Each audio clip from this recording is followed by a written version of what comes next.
আমি এখন রয়েছি মুক্তারপুর ভাটায়। এখানে নিচে ইট পোড়ানো হচ্ছে এবং কয়লা দেওয়া হচ্ছে। এবং এই যে দেখতে পাচ্ছেন, এটি কি হয়তো অনেকের কাছেই অচেনা, কিন্তু বলি এটা হচ্ছে একটা জলঘড়ি।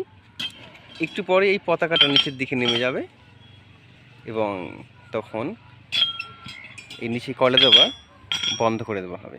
একটু আপনাদের দেখাই।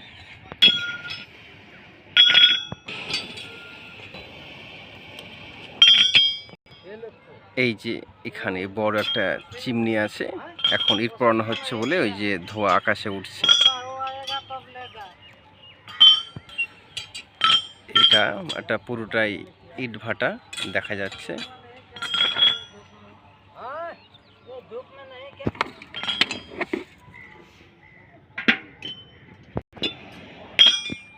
এই যে কাকা আমাকে দেখাচ্ছিলেন, এখানে একটি ছিদ্র আছে, এই যে এখানে। আচ্ছা আচ্ছা, 10 মিনিট পরে পরে এখন এই পতাকাটা হেলিয়ে দেওয়া হয়েছে এবং এই যে পাত্রটা আছে, জলের পাত্র, এই জলের পাত্রে এখন নিচ থেকে এই যে ছিদ্র আছে মাঝে, জলটা পাত্রের ভিতরে প্রবেশ করছে। তো যখন ভরে যাবে পাত্রটা, আবার 10 মিনিট পরে কাজ শুরু হবে।